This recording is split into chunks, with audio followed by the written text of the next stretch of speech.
जय हिंद एवरीवन। अगर आप पूरे भारत में किसी भी राज्य से हो, आप तैयारी कर रहे हो टीआर में भर्ती की, आपका सपना है टीआर में जाने का, दोस्तों आज की वीडियो आपके लिए बहुत ज़्यादा फायदेमंद रहने वाली है।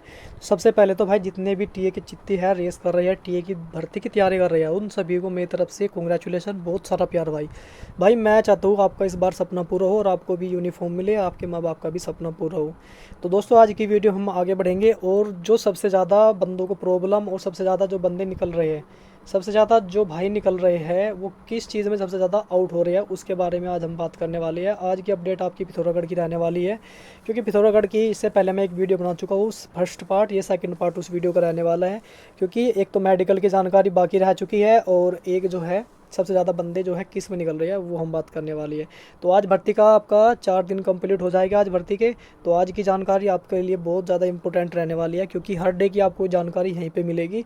तो इसलिए भाई चैनल पर आपको बने रहना है और अपना प्यार और सपोर्ट ऐसे ही बनाए रखना है। आपसे हमें कुछ नहीं चाहिए, सिर्फ दोस्तों आपका प्यार और सपोर्ट ऐसे बना रहे बस, और आपको इस बार वर्दी मिले, यूनिफॉर्म मिले, बस यही मेरी विश है भाई। तो अगर आपका कोई डाउट है तो आप मुझे कमेंट कर सकते हो, मैसेज कर सकते हो, कॉल कर सकते हो, आपको हर चीज़ की फैसिलिटी मिलेगी।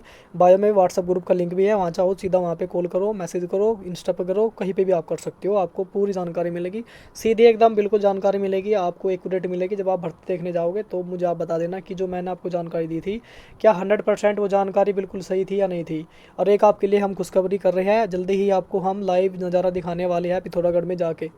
तो इसलिए आपके लिए बहुत ज़्यादा फ़ायदेमंद ये रहने वाला है। आपको पर डे की यहाँ पे डेट मिलेगी, हर डे की कितना ग्रुप बन रहा है, कोशिश हमारी रहेगी, जल्दी हम कोशिश कर रहे हैं, जैसे घर पहुँचते हैं उसके बाद, घर पहुँचने के बाद कोशिश है कि आपको हम जानकारी देंगे लाइव वीडियो के माध्यम से। मैं आपको खुद लाइव आके दिखाऊंगा कि भर्ती के कैसे चल रही है, किस तरीके से चल रही है, कैसे आपको जाना चाहिए, कौन सी ट्रेन से, बस में, किस तरीके से आपको, कहाँ जगह कौन सी है, पूरी जानकारी मैं आपको दूंगा, इसी चैनल पर मिलेगी। चैनल को आप क्या करना है, अपना प्यार और सपोर्ट इस चैनल पर बनाए रखना है बस। तो चलते दोस्तों, वीडियो में देरी ना करते आगे बढ़ते हैं। आपको मैं कुछ बेसिक इन्फॉर्मेशन, सबसे पहले मैं आपको जानकारी दूंगा मेडिकल के बारे में, आपको जानकारी दूंगा क्योंकि उस वीडियो में मेडिकल के लिए जानकारी रह गई थी। तो दोस्तों एक बात बतानी आपको ज़्यादा बेहद ज़रूरी है, मेडिकल में देखो वैसे ज़्यादा बंदे नहीं निकल रहे हैं, बहुत ही कम ज़्यादा निकल रही है, इतने नहीं है, बहुत ही कम निकल रही है।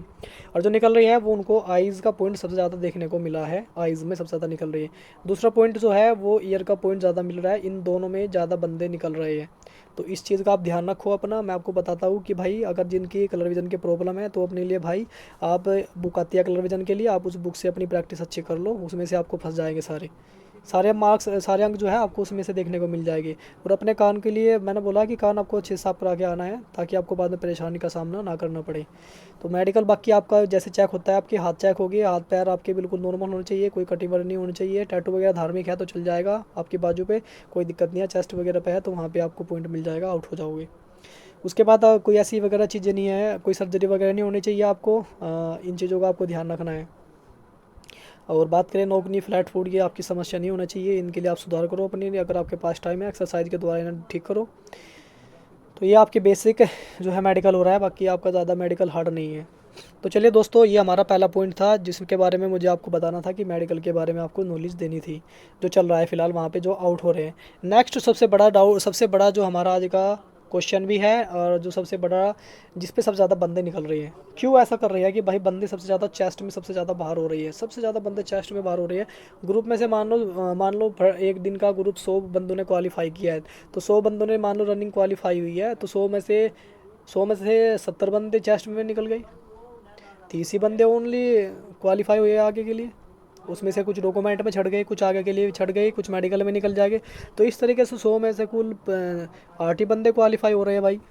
ये पिथौरागढ़ की अपडेट मैं आपको दे रहा हूँ, पिथौरागढ़ की अपडेट है भाई, ये इतने बंदे निकल रहे हैं। अब आज बात करते हैं इसमें चेस्ट में ज़्यादा बंदे निकल रहे हैं, क्यों निकल रहे हैं। दोस्तों आप कुछ बेसिक गलती है जो आप दोहराते हो। देखो सबसे पहले मैं आपको बताता हूँ, जब आपकी रनिंग होती है, रनिंग में सबसे ज़्यादा हमारी बॉडी का एफर्ट लगता है, तो सबसे ज़्यादा हमारी बॉडी का जो बॉडी की हमारी मसल्स है वो सबसे ज़्यादा जो घटती है वो चेस्ट की घटती है। उसके बाद हमारी हाथों की, शोल्डर की यहाँ से कम होती है, क्योंकि हमारी बॉडी जो है अंदर, उसके अंदर के अंदर जो हमारी बॉडी होती है उसको खाने के लिए क्या चाहिए, अगर आप उसको बाहर से पूर्ति नहीं होगी, जब आपकी बॉडी में बाहर से पूर्ति नहीं होगी, बाहर से प्रोटीन, मल्टीविटामिन, विटामिन की पूर्ति नहीं होगी, तो बॉडी अंदर से लेना स्टार्ट कर देगी। और चेस्ट हमारी सबसे ज़्यादा, जब हम रनिंग करते हैं तो सबसे ज़्यादा डिफेक्ट जो पड़ता है वो चेस्ट पे ही पड़ता है। आप अपने हाथ आगे पीछे ऐसा करके देखो, आपकी सबसे ज़्यादा इफेक्ट पड़ेगा चेस्ट पे। ठीक है, जब पेट तक घट जाता है, चेस्ट घट जाती है, आपके हाथ पैर, आपका फुल वजन कम हो जाता है, तो चेस्ट कितनी कम हो सकती है। और बहुत सारे भाई हैं, मैं बताता हूँ कि भाई पुशअप्स कम से कम, आपको पहले ही मैंने बताया था जब भर्ती स्टार्ट हुई थी कि पुशअप्स आप अगर आपके पास टाइम है तो भाई पुशअप्स ज़रूर लगाओ डेली, कम से कम 3 सेट लगाओ पुशअप्स के, कम से कम 100 निकालो, तीनों में 100 रेपिटेशन जरूर निकालो। किस तरीके से निकालने, आप चाहो तो 30-30 के लगा लो, 35-35 के, 32 के, जिस तरीके से आपको ठीक लगता है इस तरीके से आप 3 की जगह 3 नहीं लगा पा रहे 4 लगा लो, 25-25 के। अगर आप डेली ना करके एक दिन छोड़ के एक दिन भी लगा रहे हो तो आप चेस्ट में बाहर नहीं आओगे। अभी भी जिनके पास टाइम है भाई वो डेली लगाए, डेली ना लगा सकता हो तो भाई एक दिन छोड़ के एक दिन जरूर लगाए, 100% आपको रिजल्ट देखने को मिलेगा। पुशअप्स लगाने का सही तरीका आपको आना चाहिए। इसके लिए आप यूट्यूब पर जाइए और उसमें चेक करिए पुशअप्स लगाने का सही तरीका। अगर सही तरीके से लगाओगे तो आपको महसूस होगा कि खुद आपकी चेस्ट का साइज इंक्रीज़ हो रहा है। उसमें से 2-3 एक्सरसाइज देख लेना बेसिकली, वो आप करते रहना, 100% बोल रहा हूँ मैं, 100% आपको रिजल्ट मिलेगा। जब हमारी चेस्ट हुई थी तो हमारी चेस्ट, वो भी बताऊंगा क्या बेसिक गलती, कुछ गलती भी करते हैं जिनके चेस्ट पूरी होती है फिर भी वो निकल जाती है, आउट हो जाती है। मैं भी बताऊंगा कि एक बंदा हुआ है 1 सेंटीमीटर से आउट, क्यों आया, उसकी गलती क्या होती है, मैं आपको समझाता हूँ। तो पहले आपको मैं उसके बारे में बताता हूँ, फिर मैं आपको अपनी बात बताता हूँ क्या होता है क्या नहीं। दोस्तों, जब मैं पहली बार भर्ती देखने गया मुझे भी नॉलेज नहीं थी कि किस तरीके से चेस्ट वगैरह होगी। तो मैं वहाँ पे जब गया, यहाँ पे मान लो मैं यहाँ पे इस ग्राउंड पे यहाँ पे इस तरीके से खड़ा हूँ, तो यहाँ पे इस तरीके से मैं खड़ा हो गया। तो खड़ा होने के बाद क्या हुआ मैं आपको एक तरीके से समझा देता हूँ। इस तरीके से यहाँ पे हम खड़े हो गए और क्या हुआ फिर उसके बारे में आपको मैं यहाँ पे पूरी जानकारी देता हूँ। देखो, आपको इस तरीके से बना के बता दूंगा ताकि आपको समझने में कोई परेशानी ना हो। तो भाई यहाँ पे चेस्ट का जो मैं खड़ा था आराम से, तो जब मेरी चेस्ट का साइज था तो मैं ऐसे टाइट हो गई, मैंने चेस्ट ऐसे टाइट करके खड़े हो गई, मैं आगे की तरफ मैंने सीना निकाल लिया, अपना आगे की तरफ सीना निकाल लिया ताकि चेस्ट ज़्यादा हो, ताकि पहले से ही चेस्ट ज़्यादा थी, साइज़ अच्छा था चेस्ट का, ऐसे नहीं है कि कम थी, पहले से ही ज़्यादा था। ठीक है, अब मेरे पास सब कुछ डॉक्यूमेंट मेरे सारे हैं, अगर आप बोलोगे तो मैं दिखा भी दूंगा, आपको बताऊंगा किस तरीके से। पहले मैं आपको अपना एक्सपीरियंस शेयर कर रहा हूँ, आप ज़रूर लो इसको। तो भाई मैं भी टाइट हो गया, जो हमारे सामने था फौजी था भाई, उन्होंने बोला कि नॉर्मल खड़े हो जाओ आराम से सीधे, उन्होंने मुझे प्यार से बोला कि नॉर्मल खड़े हो जाओ, तुम्हारी चेस्ट काफ़ी है, तुम परेशान मत हो। मगर ठीक है, तो मैं वहाँ पे टाइम दिया जा रहा है पुशअप्स के लिए भी, वहाँ पे टाइम दिया जा रहा था कि बोले थे कि अगर जिसको पुशअप्स लगानी है तो जिसको लग रहा है डाउट है वो पुशअप्स लगा लो। 3-4-5 मिनट का उन्होंने टाइम दिया था कि 5 मिनट का टाइम है, तब तक आप पुशअप्स वगैरह जो कुछ लगाना चाहते हो लगा लो। तो भाई मैं जैसे टाइट हुआ एकदम से, ऐसे मैंने सीना बाहर निकाला और सीना बाहर निकाल के मैं खड़ा हो गया, तो उन्होंने जैसे फीता लगाया, तो लगाने के बाद वो पहले से ही जैसे मैं टाइट हुआ तो वो उतरी थी करीब 84 हो गई थी। तो उन्होंने बोला कि तुम्हारी चेस्ट अच्छी है, तुम नॉर्मल खड़े हो। फिर मैं ऐसे अंदर खड़ा हुआ तो वो हुई 80 हो गई थी। तो क्या हुआ, जब वो 80 हो गई थी वो कह रहा, बोला कि कोई नहीं तुम नॉर्मल खड़े होगे तो सही रहेगा। तो भाई जो गलती सबसे बड़ी करती है ना क्या, जिनकी चेस्ट का, उसमें देखो सबसे ज़रूरी ये नहीं होता कि आपकी चेस्ट 80 है, 85 है, चाहे 89 भी हो, ये मायने नहीं है। इन दोनों का जो डिफरेंस है, जो आपका फुलाव है, ये 5 सेंटीमीटर का होना ज़रूरी है। जो आपका फुलाव है ना, सबसे ज़रूरी मैन जो है ना, देखो आपका जो मैन है, मैं मैन समझाता हूँ, आपकी चेस्ट ली जाती है 77 + 5 सेंटीमीटर का फुलाव। इस तरीके से आपकी 82 सेंटीमीटर चेस्ट ली जाती है। चाहे आपकी 82 सेंटीमीटर चेस्ट है और आपका फुलाव 3 सेंटीमीटर का, 4 सेंटीमीटर का है, तो ये मायने नहीं रखता, फेल हो जाओगे बिल्कुल 100%। अगर आपका ये यहाँ पे भी कम है, 76 है, तो भी नहीं चलेगा। ये तो मिनिमम होना चाहिए इतना, और ये फुलाव इतना होना चाहिए, चाहे आपका फुलाव 10 हो, 12 हो, वो उस चीज़ में कोई परेशान वाली बात नहीं है। इतना तो आपका होना ज़रूरी है, जो फिक्स है ये तो होना चाहिए आपका। तो इसलिए आप जब आप वहाँ पे चेस्ट उतरेगी तो आपको एक ध्यान रखना है, अगर आपकी चेस्ट थोड़ी बहुत भी कम है तो आपको क्या करना है, पहले आप वहाँ पे जाके बिल्कुल नॉर्मल खड़े हो जाओ। नॉर्मल आपको बिल्कुल खड़े हो जाना है, नॉर्मल चेस्ट को अंदर की तरफ से करके, और भी ठीक है। अगर आपका फुलाव कम है और आपकी मान लो अगर आपका फुलाव 4 का आता है ना, तो दोस्तों जिस तरीके से मैं बता रहा हूँ ना, इस तरीके से आपका फुलाव 6 सेंटीमीटर का आएगा, देख लेना ट्राई करके, चाहे आप घर पर भी ट्राई करके देख लेना। तो आप वहाँ पे नॉर्मल खड़े हो, आप बिल्कुल ऐसे चेस्ट को भीतर से, उनको महसूस नहीं होने देना कि आप वैसे खड़े हो भीतर को करके चेस्ट को, नहीं, नॉर्मल खड़े होना है। और जब वो बोलेगी कि चेस्ट फुलाओ, तब उसको जब फुलाना है। अगर आपके चेस्ट का साइज़ 4 सेंटीमीटर का आता है ना दोस्त, तो मैं लिख के दे रहा हूँ आपका 6 सेंटीमीटर आएगा, अगर आप नॉर्मल खड़े हो गए, थोड़ा सा अंदर को हो गए।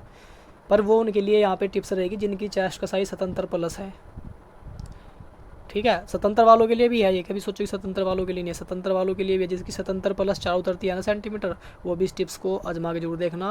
100% बोल रहा हूँ कि आपका सेंटीमीटर 6 होगा। अब हम बात करेंगे, मेरा 82.7 था, मेरा 82.7 था, टोटल 89 था, ठीक है। क्योंकि मैं पहले से ही भाई ध्यान रखता था अपना, और पहले से ही मैं पुशअप्स काफ़ी, डंड वगैरह काफ़ी लगाता था, ठीक है। मैं पहले से ही 50-50 के 3 रेपिटेशन लगाता था। मेरा पहले से ही ये रूटीन है।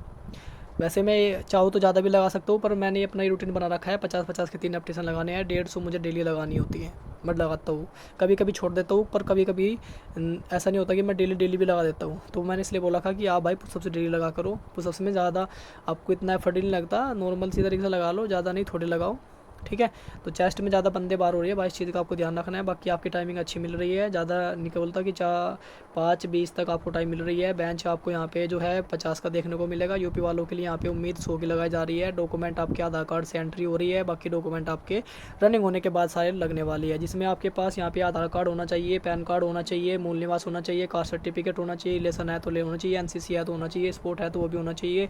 उसके बाद आपके पास कैरेक्टर सर्टिफिकेट होना चाहिए, आपके पास चरित्र प्रमाण पत्र होना चाहिए, प्रधान से अनमेरिड सर्टिफिकेट होना चाहिए, कैरेक्टर सर्टिफिकेट आपके गांव से मिलेगा।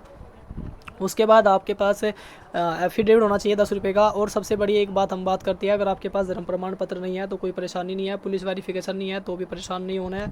उसके बाद जन्म प्रमाण पत्र है नहीं है तो उसके लिए भी परेशान नहीं होना है, इन चीज़ों की ज़रूरत नहीं पड़ रही है। तो दोस्तों आज की वीडियो थी आपके लिए बहुत फ़ायदेमंद, आशा करती है आपको जानकारी अच्छी लगी होगी। और ऐसे फ़ायदेमंद वीडियो के लिए मिलते हैं नेक्स्ट वीडियो में, तब तक के लिए जय हिंद, जय भारत।